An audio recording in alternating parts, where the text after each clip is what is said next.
Tradicionalmente pensamos que los pensamientos, las emociones y el cuerpo son cosas aisladas. Que uno se pone enfermo y lo que tiene que hacer es tomar una medicación o seguir un procedimiento quirúrgico, etcétera. Que cuando una persona tiene un pensamiento negativo, que le mete en un estado de ánimo triste, pues lo que tiene que hacer es cambiar sus pensamientos. Y lo que normalmente no se ve es que todo es parte de lo mismo, que están profundamente interrelacionados.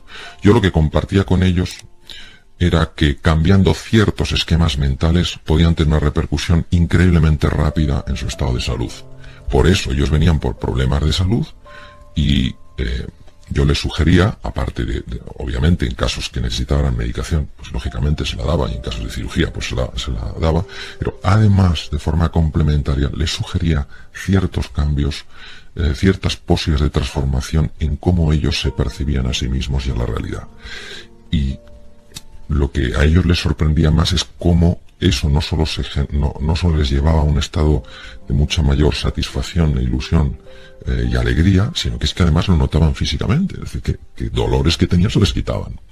Sienta orgullo por hasta dónde ha llegado y tenga fe en hasta dónde es capaz de llegar. Este es un buen consejo que he leído en su libro. Veamos por qué, si le parece. Sí, primero porque creo que hay una falta tremenda de agradecimiento hacia nosotros mismos por lo que hemos logrado, por lo que hemos trabajado, por lo que hemos luchado. Tenemos una voz en nuestra mente, una voz tremendamente punitiva, increíblemente exigente, que de alguna manera nos lleva a la sensación de que nunca hemos hecho nada suficientemente bien. Ese reconocimiento, ese agradecimiento, esa felicitación a nosotros mismos, creo que no tiene nada que ver con la arrogancia y sí con el sano orgullo. Y por otro lado, creo que hay un elemento que es clave, que es el elemento de la fe. Y el elemento de la fe no lo voy a definir en absoluto desde una perspectiva religiosa, aunque sí voy a utilizar dos autores, obviamente que tienen, que son de perfil religioso. El primero era Santo Tomás. Santo Tomás dijo: nunca creeré hasta que no vea. Y San Agustín de Hipona dijo: nunca verás hasta que no creas. Yo creo que es la diferencia, es decir, la fe es la capacidad de ilusionarte, de soñar, de creer que algo es posible y actuar como los que creen que ese algo es posible. En mi experiencia, desde un punto de vista general, empiezan a manifestarse en tu vida, a lo mejor no las cosas que quieres, pero sí las cosas que necesitas. Al parecer, no nos gustan los cambios, no nos gustan los imprevistos, porque no tenemos vocación de explorador, dice usted. Parcialmente. Hay una parte del ser humano que sí tiene esa vocación de explorar. Y de hecho procedemos de un ser con muy pocas capacidades físicas, con unas muy limitadas capacidades intelectuales, que apareció hace 2,5 millones en el este de África, el Homo habilis, y aquí estamos nosotros, y si él no hubiera explorado, pues nosotros no existiríamos. Pero hay otra parte en nosotros que se resiste de forma manifiesta a todo tipo de cambio. ¿A qué me refiero? Es a lo que se denomina cosmovisión o representación interna. Son mapas que tenemos en nuestra mente, que de alguna manera nos hacen creer que lo que percibimos es lo real.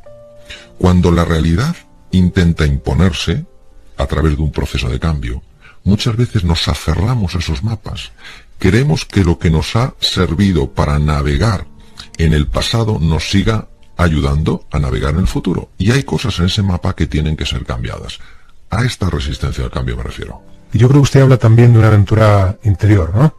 Sí, es curioso la mitología que dice que la máxima autoridad entre los dioses griegos, el dios Zeus, en un momento determinado cogió un águila en cada mano, la soltó y ambas águilas se unieron en un punto en el mundo. El punto donde se unieron fue el templo donde se construyó luego el templo de Apolo.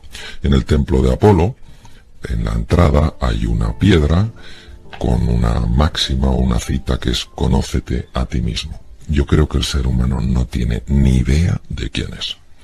Digamos que hay 3 capas en el ser humano. La primera es quiénes somos en realidad. Es el ser en letras mayúsculas. Es nuestra esencia. que es por naturaleza hermosa, bella, capaz, inteligente. Hay una serie de razones que nos llevaría tiempo explicar, por las cuales el hombre, el ser humano, empieza a tener una idea de sí mismo que no se ajusta para nada. Entonces genera una sensación de que no es suficientemente capaz, no es suficientemente bueno, no es suficientemente querible. Eso es la capa que se llama del temo ser, yo temo ser así. Como nadie se manifestaría de una manera fácil mostrando aquello que teme, ha de crear una nueva capa. Esa capa es el pretender ser. Conocer el ser humano es traspasar esas capas de la cebolla y tocar su esencia. Y como decía Nelson Mandela en el discurso como presidente de la nación de Sudáfrica, dijo, utilizando unas palabras de una filósofa norteamericana, Marianne Williamson, dijo, el ser humano no tiene miedo a su oscuridad, el ser humano tiene miedo a su luz. ¿Quiere decirme que es el camino del héroe? El héroe no pensemos que es un ser grandioso, un ser invulnerable. El héroe es una persona que en un momento determinado, cualquiera de nosotros, cualquier persona normal, escucha una llamada. Y esa llamada es a adentrarse en un territorio nuevo, en un mundo desconocido. Y a pesar de que no puede controlar ese entorno, da un paso adelante. Empiezan a ocurrir una serie de cosas en ese mundo, empieza a encontrarse con lo que se llama, sus ayudas y sus sombras. Y a través de caminar por ese terreno desconocido, descubre de sí mismo cosas que le ayudan a transformarse. De tal manera que cuando vuelve al mundo del que partió, es un ser que se parece mucho más a quien es en realidad, no a quien creía que era. Lo que vemos no siempre es bueno. Es mejor verse en todo caso. Bueno, yo creo que la palabra bueno o malo habría que definirla con bastante cuidado. Porque cosas que no nos parecen buenas ahora, luego resulta que son cosas fantásticas. Después, cosas que nos parecen malas ahora, pasado el tiempo, pues son cosas que nos ayudan mucho a crecer. Yo creo que el ser humano ha de observarse a sí mismo, no enjuiciándose como bueno o malo, sino intentando comprenderse. Entonces yo quitaría, no quiero decir por supuesto que no exista ni una ética ni una moral, por supuesto, en el campo del que estoy hablando yo es el campo de la conciencia. Entonces la conciencia no se amplía juzgándose, la conciencia se amplía observándose con un espíritu de curiosidad y de fascinación, como decía Albert Einstein, abriéndonos la belleza al misterio. Pues no sé si existen recetas, guías, consejos para avanzar por ese camino del héroe. Sí. No hablaría tanto como receta, sí hablaría más como guías. La guía para avanzar en el camino del héroe, la primera que yo describiría es la guía de la humildad. La palabra humildad no goza de especial glamour.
y sin embargo procede de la raíz latina humus, que es lo que fertiliza la tierra. Yo creo que la humildad es la virtud más importante de todas, porque es aquella que nos permite acercarnos a las cosas con la mirada limpia de un niño, sin ir con prejuicios, con ideas preconcebidas, con ideas de se ajusta o no se ajusta a lo que yo pienso, sencillamente abriéndose a la experiencia. La segunda cualidad creo que es el valor.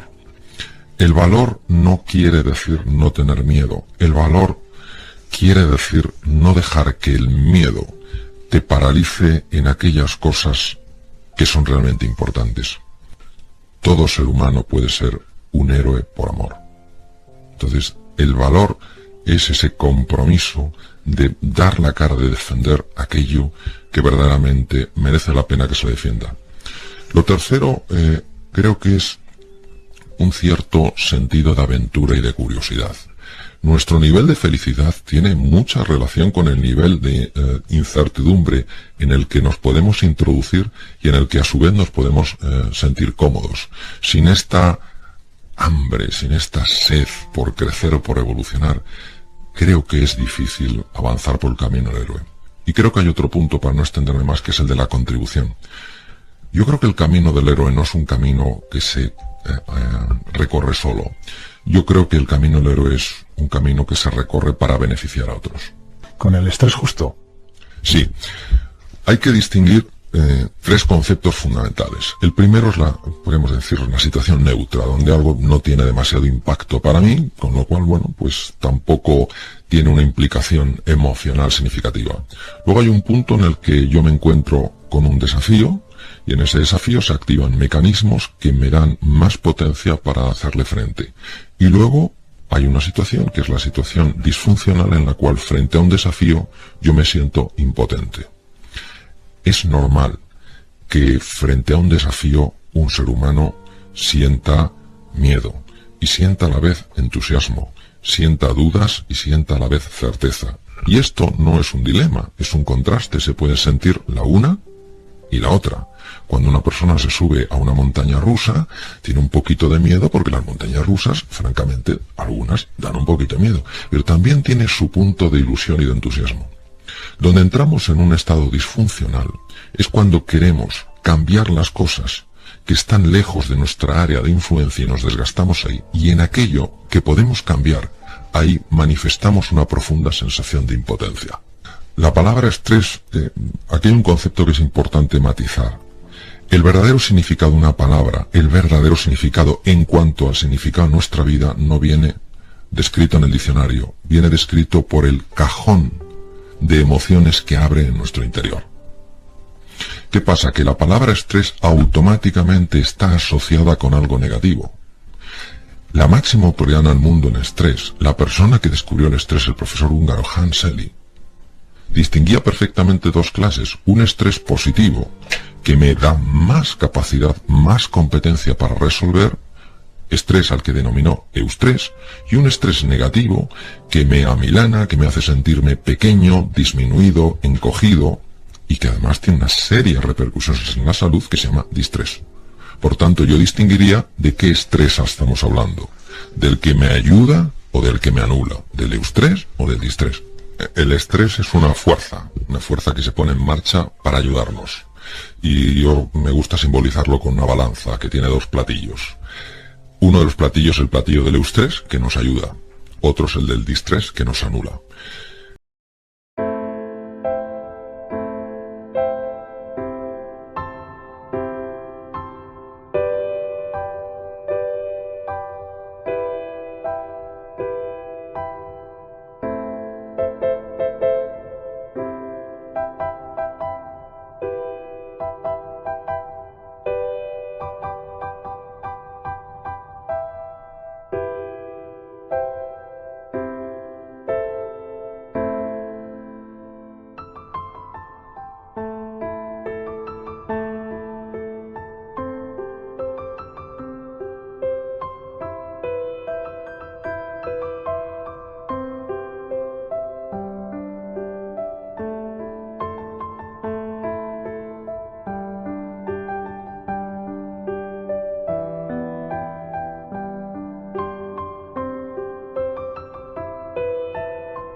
El origen del estrés es distinto de la causa. La causa es la inmediatez que pone en marcha el mecanismo. El origen es la representación interna, la definición que hemos hecho de nosotros mismos y del mundo.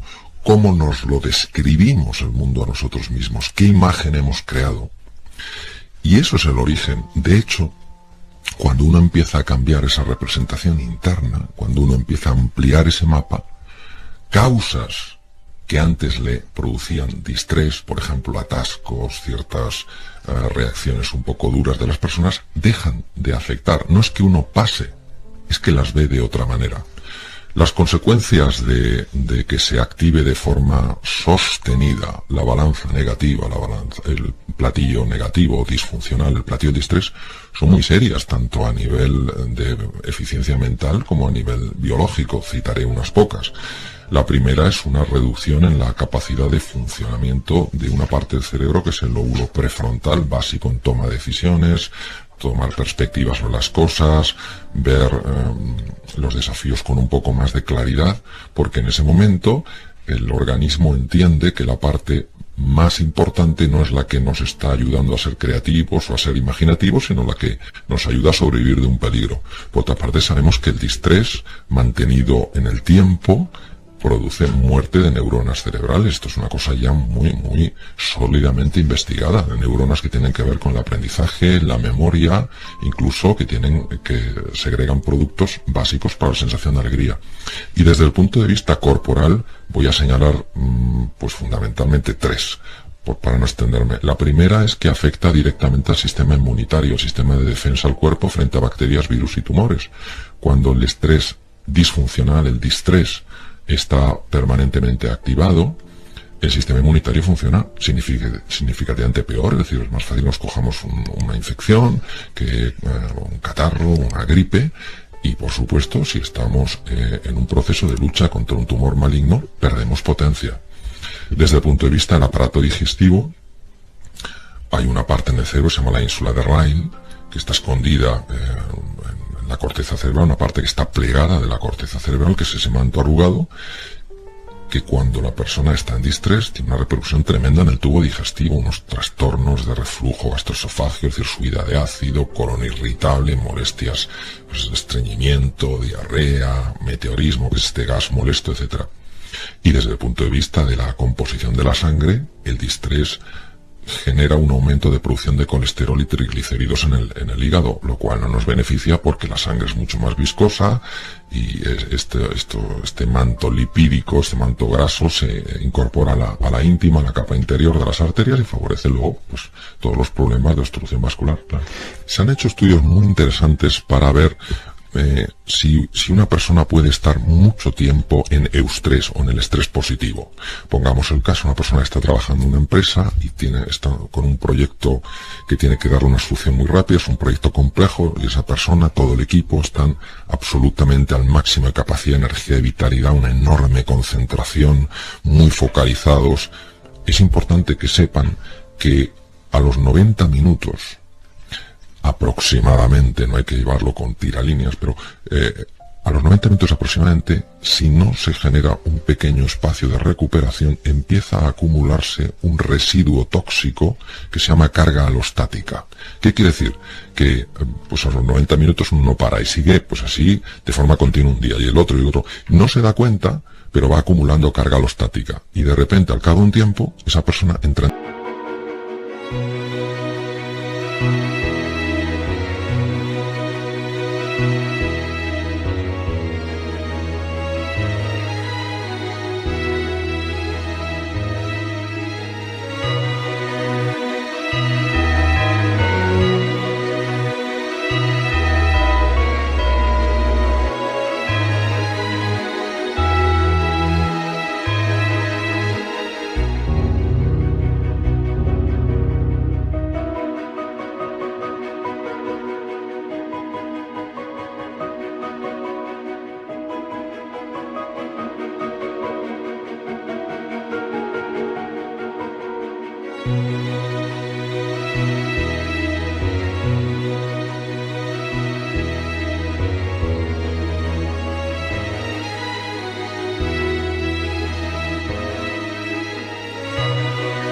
depresión y no sabe qué le ha pasado. Para que nos hagamos una idea, es como si hubiera puesto una piedrecita cada día en una mochila que tiene en la espalda. Claro, no lo va notando ni el primer día, ni el segundo, ni el tercero, pero al cabo de 3 meses tiene la espalda doblada. Vivimos en una sociedad que equivoca la velocidad con la precipitación. Yo suelo contar una cosa que es sencilla.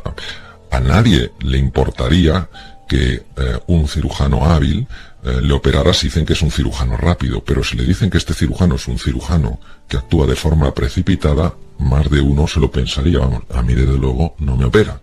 ¿Qué pasa? Que en la precipitación que llevamos en el día a día no tenemos ni un momento para pararnos, para equilibrarnos y para reflexionarnos sobre cuál es el mejor camino. Y a veces nos lanzamos por avenidas absurdas y al cabo de un tiempo decimos, es que no me merece la pena, otra vez de vuelta. Entonces, por eso es por lo que hay que ser muy cauto y siempre buscar, antes de tomar decisiones, salvo situaciones muy complejas obviamente, pero en líneas generales, antes de tomar decisiones, asegurarse si está con el equilibrio necesario para decidir. Porque si no, la prioridad ahí no es dar un mensaje, no es establecer una comunicación o tomar una decisión. La prioridad ahí es reequilibrarse. ¿Sabe usted lo que le pasó a un médico cuando paseaba junto a un río, no? Sí. Seguro que lo cuenta usted mejor, por favor. Bueno, no sé, pero bueno. Esta es la historia de un médico que paseaba junto a un río, efectivamente, y empezó a escuchar gritos de socorro. El hombre vio a alguien que se estaba ahogando, ni se lo pensó, se lanzó al agua, sacó a la persona, la reanimó, y según estaba terminando de reanimarlo, escucha de nuevo, ¡socorro, socorro! Y me dice, ¿cómo es posible? Tomás se tira al agua, saca a la otra persona, claro, el médico cada vez más agotado, le reanima y de repente, ¡socorro, socorro! Un tercero. Pero lo que nunca se plantea el médico es quién está tirando a la gente al agua. Eso es lo que nos pasa. Nos pasamos muchas veces la vida apagando fuegos, sin plantearnos qué cosas en nuestra vida tenemos que transformar. ¿Cuál es el origen del problema? ¿Cuál es el origen del problema? Hablando de palabras, doctor Alonso, ser y estar no son verbos que signifiquen exactamente lo mismo. Quiero que me digan 2 minutos, si es posible, qué es un concepto, el estado mental limitante, y a partir de ahí, qué diferencia hay entre esos verbos que le he dicho. Un estado mental limitante es una situación que origina en nosotros que recursos, aprendizaje y experiencias que tenemos y que nos pueden ser tremendamente útiles para resolver exitosamente un desafío no lo podamos hacer. Un estado mental limitante es una situación en la que el pensamiento, el cuerpo y los sentimientos están generando un caos interno que evita que seamos eficientes. Eso es fundamentalmente lo que sería un estado mental limitante. Y por tanto una situación transitoria. Conviene saberlo para no sentirnos mal, por ejemplo, ¿no? Conviene saberlo porque aquí es donde entra la diferencia entre ser y estar. Una cosa es leer esa situación emocional, esa situación intelectual como soy limitado, soy torpe, a experimentarlo con el verbo tengo o el verbo estoy. Estoy en este momento limitado por un estado disfuncional, tengo en este momento esta limitación. Es la diferencia entre pensar que soy feo o tengo una fealdad. El primero hace referencia a mi esencia, por tanto, si yo soy así, ¿qué voy a cambiar? No invita al cambio, no invita al avance. Mientras que cuando utilizo el verbo estar o el verbo tener, es algo que lo separo claramente de cuál es mi esencia y me llama a mi responsabilidad, mi capacidad de respuesta. Doctor Alonso, decir no está mal visto, ¿verdad? Sí, socialmente no está bien visto. Nuestras ganas de encajar a veces superan a nuestra necesidad de crecer y evolucionar.